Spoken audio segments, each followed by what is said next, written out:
All right, thanks for joining everyone.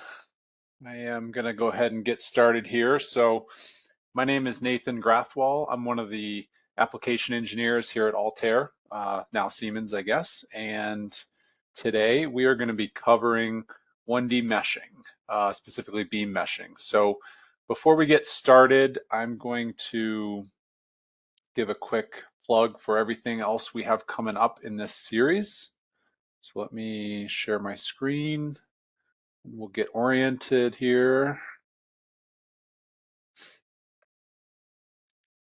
All right, I believe I'm sharing my screen. If you're not seeing something, please put something in the chat. So obviously you all are aware of this series already, but this is our aerospace coffee break series. We've been doing this most of the year now, and we are here. So August 6th, HyperMesh 1D beam meshing. In 2 weeks, we have mesh morphing. So if that's interesting to you or you don't know much about it, please log in for that one. Same time, 2 weeks from today. And then for the rest of the year and into next year, these are the planned topics. But there's some flexibility in that. So I believe on here there's a button to submit your request. So if there's something you don't see, you want to add it to the list, please use that and we will see if we can fit it in somewhere. So that's what I've got. Oh, and then past webinars. So if you're new to the series, please go back and look through the past webinars, see if there's anything that's interesting to you. All the recordings are posted and available on YouTube. So lots of great stuff there. And with that, let's jump into 1D meshing. So I'm going to close out of this, and here I have a model pulled up. It's some kind of aircraft panel, airframe panel. We've got some stiffener ribs, an outer frame, and then maybe like a window or a door cut out. And if this is something that you work on normally, you might know that a lot of times one of the best ways to simplify your model here is with 1D elements, and so that's what we're going to work on today. In HyperMesh, if you're familiar, and I imagine you are to some degree, we organize a lot of the meshing tools into 1D, 2D, 3D. Obviously, today we're going to be working largely in 1D, but I will get to a couple of 1D tools that actually live in some of these other tabs towards the end if we have time. So the first thing we're going to work on is establishing a beam mesh based on an existing section from geometry. And so there's a couple of ways to do this. This is just the one we'll start with, and then I'll touch on other ways to go about it at the end. But in this case, we're going to start with this kind of S-shaped pinkish beam here. And so I'll just hit this, I'll isolate it, and for simplicity's sake, we're going to cut a little bit of this off just so that we work with something rather, oh, not able to see my screen. Okay, let me try to share again.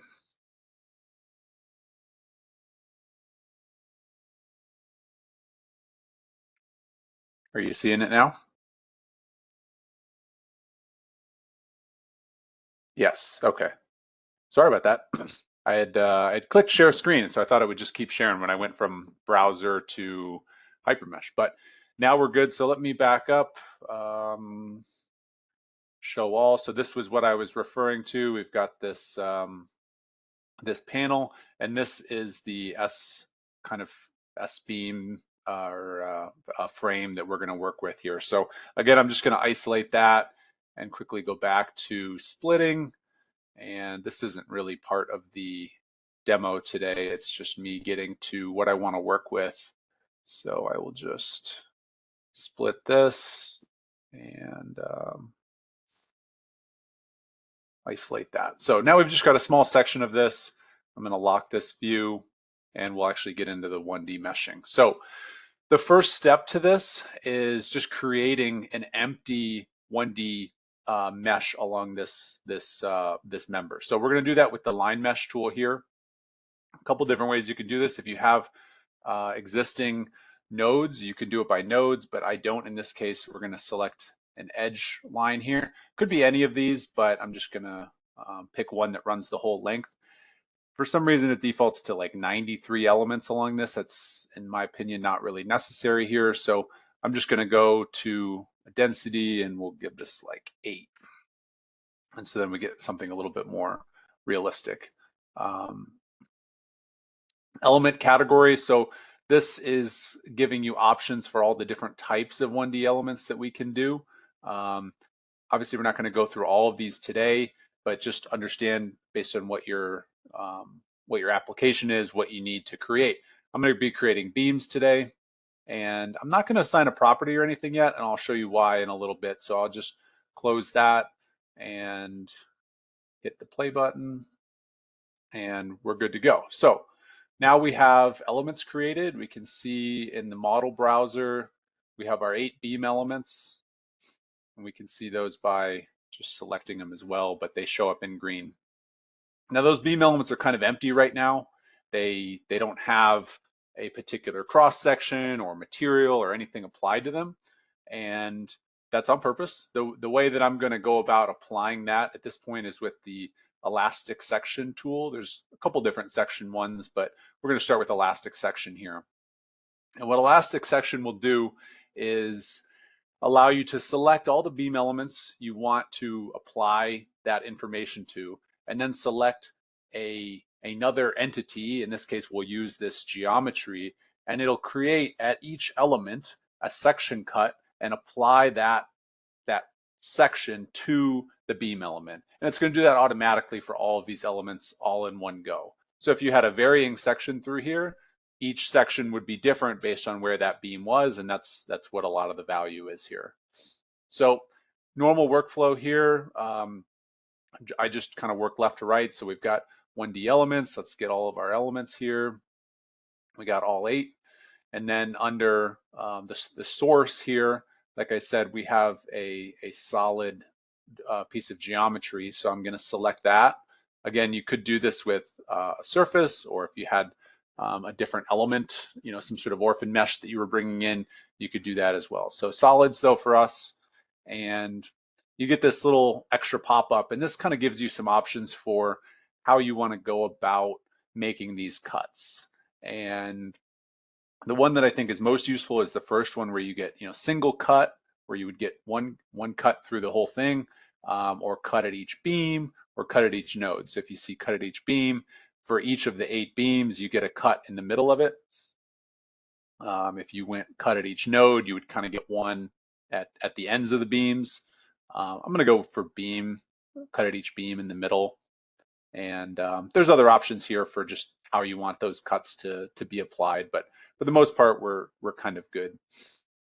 And then material, let's just put any material in there that's not critical to this, and we're going to hit play. So when that goes, each one of those beam elements gets a property assigned to it based on the cut, or in this case, there's probably going to be like 1 or maybe 2 properties that get created.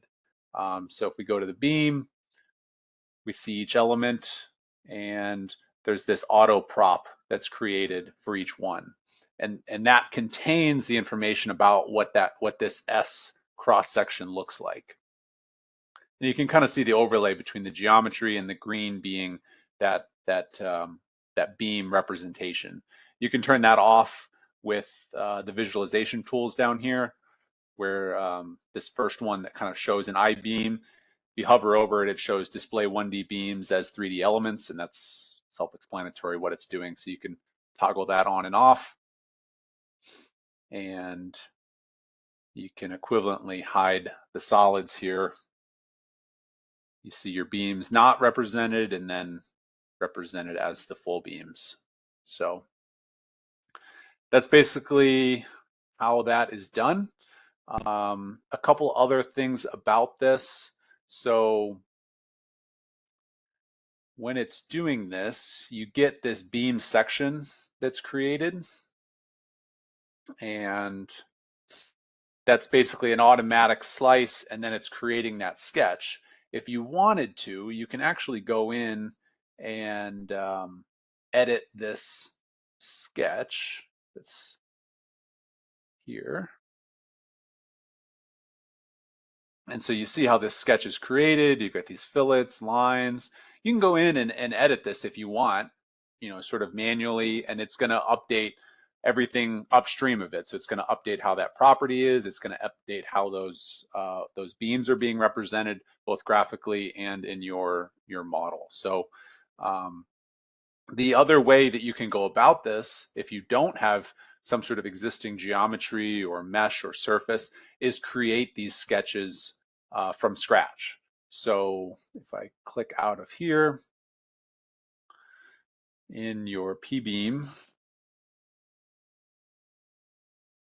you can have your beam section right here. This is where the elastic section created a sketch, but you can also go in here and create one. And so what happens here is you get a couple different ways to create a manual beam section. There's generic, which is basically creating or manually inputting all of the different axes information, moments of inertia, centroids, material properties, everything like that. I don't see that used a lot. Database is kind of predefined or pre-parameterized shapes. So if you get like a hat, you can go into parameters and see, okay, this is a hat shape. Here's dimension 1, 2, 3, 4, and you can change what all those dimensions are. Or maybe you have a rod. Okay, it's just a circle, so it's just a dimension. All these are defined in the help as well, but this is kind of a quick reference guide for how to do each one of these. So as I've changed in this, you can see that the beam is being edited in the graphical interface there, and that's how that would go. So I'll just leave it there for now. And let's see, am I missing anything else? If you have any questions, go ahead and throw them in the chat. I think that's all I wanted to show on the elastic sections tool. So let me close out of some of this.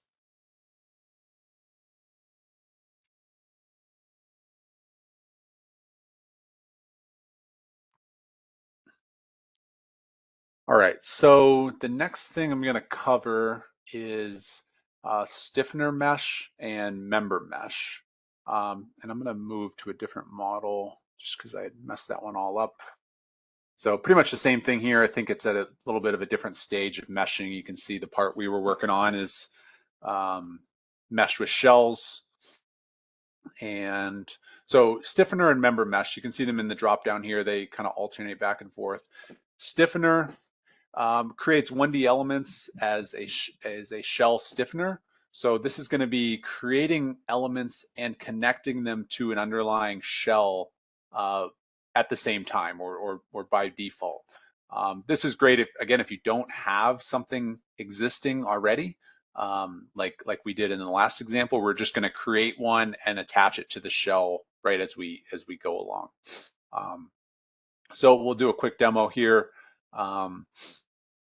Similar to before, we're going to kind of select where we want this to be generated and connected. In this case, I'm doing it on a mesh, so I'm going to select nodes.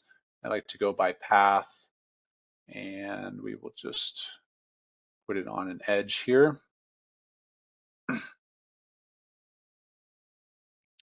And for property, I don't have a property in here yet that I want to that I want to represent the structure. So we're going to kind of create one as we go along here. And if just by right clicking on property, I can go create property, and we will create a beam.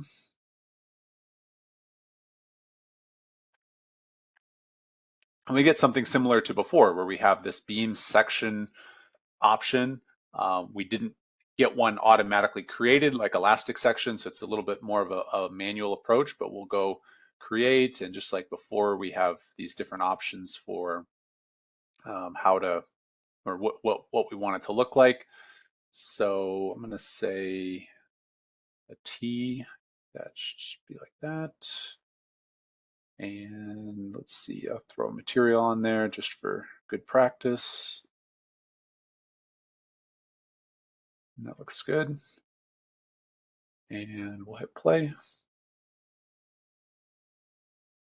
So you see all my little coordinate systems pop up there. They're not visualized because I don't have, oh, I do have this on. Let's see, are they very, very small?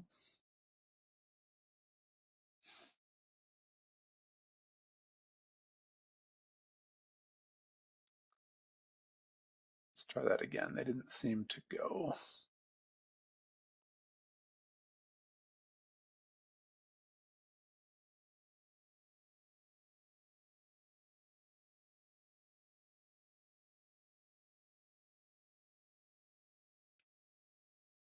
Turn this off so I can get these elements.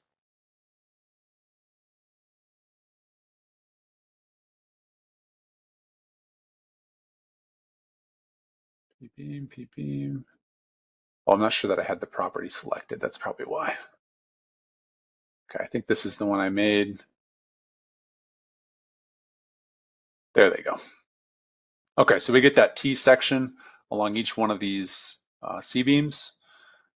And you can see that if you inflate the shells and inflate the C-beams, they are, right on top of each other, which is probably good. It's a good starting point. You'll also notice that these are connected. So if I go and prove that to you by selecting like one node here, you can see that there's only one. And if you maybe take that node and then change it to elements here, which is going to select kind of the elements that are connected to that node, you get both the two shell elements that the node was originally created by and the two C-beam elements that we just created based on those nodes. So it's stiffening right on top of that. This is not a geometric feature at this point. It is just stiffening on that node, or the connections between those nodes. So that's kind of inherent to how the stiffener mesh is created and what the purpose of it is. Now, when you create that, sometimes this comes out right, sometimes it comes out wrong as far as orientation and offsets, or maybe you just need something else. The next couple of tools here that I'm going to show change what the orientation of it is. So it's already there. The section is generated. The nodes are connected, but it's not necessarily exactly where we want it. So I'm going to try to get this like flipped upside down, just so that we have kind of the flat side down, and then this main bit of the T going straight up. So we can orient, and maybe we'll just get one of these. And frankly, a lot of times this is kind of guessing and checking with these various orientation tools. But let's see if we just kind of rotate that. It looks like that'll be minus 180 for the rotation. So that's good. Now, obviously it's too high, so we can go to offset. And sometimes there's these snaps that will kind of move it to the bottom of the shell, the top of the shell, or the bottom of the C-beam to the top of the shell, or vice versa. So you can kind of snap between these, and looks like that's the one I want right there. Just bottom of the C-beam on the top of the shell. And there you go. And you could do this for all of them, or change the way that they're done. But that's generally how that would go. And then the last thing I want to show with all of these beams, whether you create it from a line mesh and then elastic section or stiffener, is the inflation. And inflation, if you decide at some point in the future that you actually want your beam or your bar to be a 3D solid, you can inflate it with the inflation tool. And that basically just turns that section into a full 3D solid. So if I just hit create, you can see the visualization kind of changes to be a solid. And there it is. So it's not meshed, it's not connected to anything, it's just a floating solid, but then you could go, and most of these are pretty easily hex meshable. You can hex mesh it and connect it to whatever you wanted to connect it to. So kind of a cool tool there, especially, you could use it even if you had no intention of ever creating 1D elements, but you just wanted a 3D object there, instead of taking this back to the primitive sketching tools or into a CAD tool. You can just create simple sections like that right from 1D and then inflate. So that's pretty useful. And then let's see, the last thing I wanted to show in the last 5 or so minutes before I give a little time for questions is rigids. And I know rigids aren't beams, but they're commonly used. They're in this kind of classification for today's session, and they don't live under 1D. So I want to make sure everyone kind of knows where they are. They're actually under model. And we have rigids for RB2s, and then we have RB3s. So they work, they're applied or created pretty simply. If you know, RB2s are kind of more for like fixing like a fastener, and then RB3s are kind of for like distributing a force. But as far as the interface goes for creating them, they're almost identical. There's this calculate dependent node option. I kind of like that usually on, but if you don't want that, that's fine as well. And then you get your normal kind of node selection interface here, or faces, edges, things like that. And you can just kind of select edges and kind of create your wagon wheel or spider connections that way. I'll just go to, and then I'll show you, like, if you, let me delete that one. Elements. If you want it across multiple holes, you can kind of get that connection going from multiple. The other way you can kind of get multiple holes, or represent something more physically, is if you, like, let's go to RB2s. Let's get some edges over here. We'll create one spider there, one RB2 spider there. And so this kind of represents like two fastener edges, but there's nothing in between. So that's where we would come back to like a 1D tool and create some sort of beam section between the two, like representing some sort of member between there. In this case, we're going to switch from stiffener to member. They operate very similarly. The difference is stiffener connects to an underlying like mesh, and a member is a little bit more of like a floating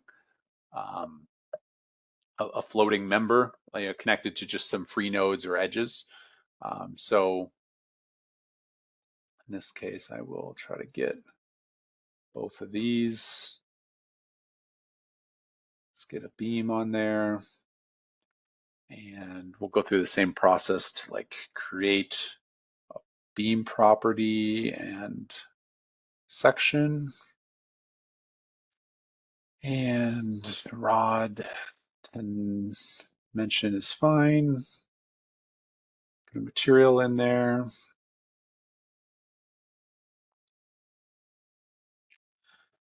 Select that property, which is the mistake I made the first time around, and then hit play. So I got maybe a few too many beams there, but that's generally the process, right? You can kind of create RB2s on both sides and then connect them with beams in between if that's the way you wanted to go. So yeah, that's pretty much what I had to show today.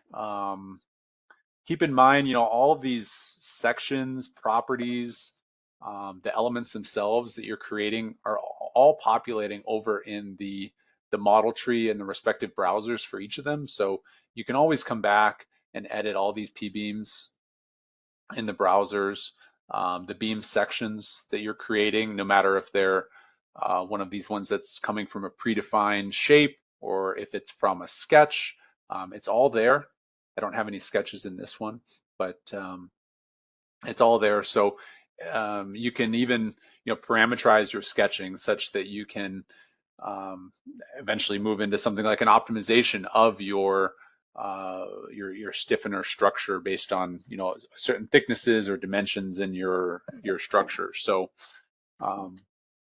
yeah, that's it for today, really. There's a lot more in the 0D, 1D, like just different types of masses and springs, or elements for different analysis types like thermal and acoustics. I think the documentation does a pretty good job of covering that and just describing what they do. It can be very solver specific, and I think the creation of them is uh, self-explanatory, or follows the same path as some of these other tools. So if you understand kind of the basics of beams and bushings, you'll kind of understand the other ones as well. So that's it for today. I got a couple minutes left for any questions that you can put in the chat. So go ahead, or if you're all set, you can go ahead and drop off.